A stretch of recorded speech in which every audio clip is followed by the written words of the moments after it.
दिल्ली में black fungus के बढ़ते मामलों से हड़कंप हो गया है। सर गंगाराम अस्पताल में 78 मरीज भर्ती, 24 घंटे में 2 की मौत। 250 के पार पहुंची ब्लैक फंगस मरीजों की कुल संख्या।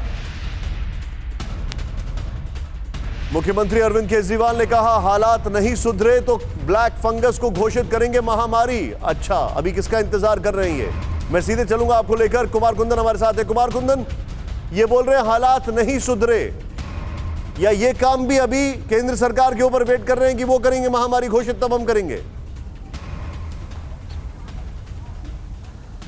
देखिए, केंद्र सरकार ने तो राज्यों को चिट्ठी लिखी दी है कि अगर वो चाहें तो ब्लैक फंगस को महामारी घोषित कर सकते हैं, और कुछ राज्यों ने कर भी दिया है, जिसमें राजस्थान और दूसरे राज्य शामिल हैं। दिल्ली की बात है, परेशानी की बात यह है कि अभी तक ऑफिशियली ये लोग बहुत ज़्यादा इस पर एक्सेप्ट नहीं कर रहे हैं कि केसेस के बारे में, लेकिन हकीकत ये है कि अनऑफिशियली केसेस इस तरह से बढ़ रहे हैं जिसका हिसाब नहीं है।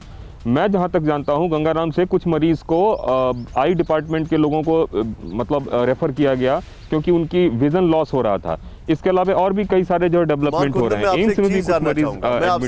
गंगाराम में तो स्थिति यह है कि वहाँ बेड नहीं है फंगल इंफेक्शन के लिए। कुमार कुंदन, मैं आपसे एक चीज जानना चाहूंगा।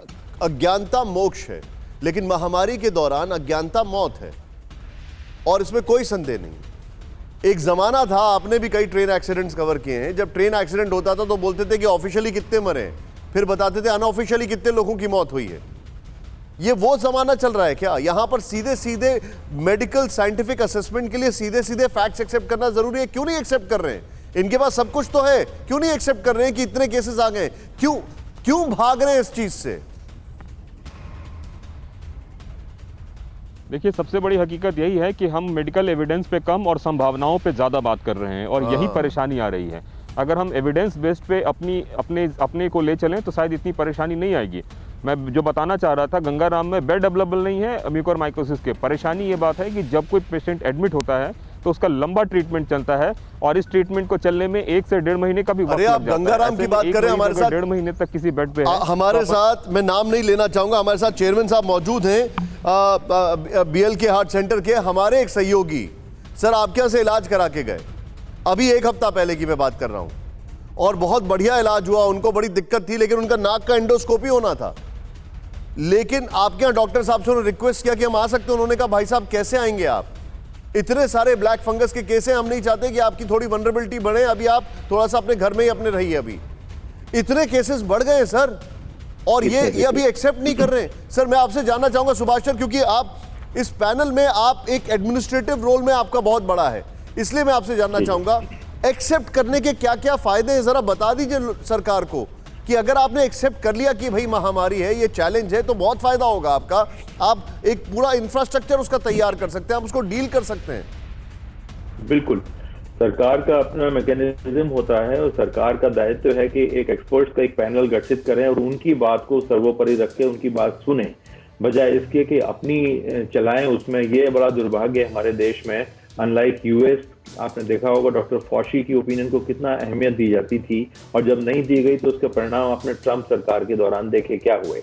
तो वही पॉलिसी हमको फॉलो करनी है। एक्सपर्ट्स की बात सुने, डेटा कलेक्ट करें, और उसके मुताबिक समय से एक्ट करें, और सारे साधन समय से जुटाएं। यहाँ ये थोड़े से लूज एंड्स हैं, गैप्स हैं, और इनको करेक्ट करना बहुत आवश्यक है। जैसा केजरीवाल साहब ने आज कहा, जहाँ 6 से बढ़ के 10 राज्यों में ये इसको एपिडेमिक घोषित किया है, तो दिल्ली दूर नहीं, दिल्ली के अंदर तो इतने हाई नंबर ऑफ केसेस हैं। जैसा अभी बताया आपके कुंदन साहब ने कि गंगाराम में बेड्स नहीं है, यही स्थिति बीएलके के अंदर है। बीएलके में ईएनटी, आई एक्सपर्ट्स, ब्रेन वाले, ये तीनों बहुत ही व्यस्त हैं इस सब से डील करने में। और एक आर्टिकुलर सर्जन जो है, वैस्कुलर सर्जन, वो भी जूझ रहे हैं। ये पोस्ट कोविड जो साइड इफेक्ट्स और एडवर्स इफेक्ट्स आ रहे हैं हमारे नजर, इनसे डील करना एक बहुत बड़ा चैलेंज है, और इसकी मोर्टेलिटी कहीं कोविड से बहुत ज्यादा है। कोविड में डेथ होती है निमोनिया से, लेकिन इसके जो आफ्टर इफेक्ट्स कॉम्प्लिकेशंस हैं, हमारे हार्ट में भी ऐसे यंग लोग हार्ट अटैक से आते हैं क्योंकि उनमें स्पॉन्टेनियस आर्टरीज के अंदर क्लॉट्स बनना शुरू हो जाते हैं, और उनकी मौत हो जाती है। अड़ी सोमवार से शुक्रवार शाम 6 बजे सिर्फ TV9 भारतवर्ष पर।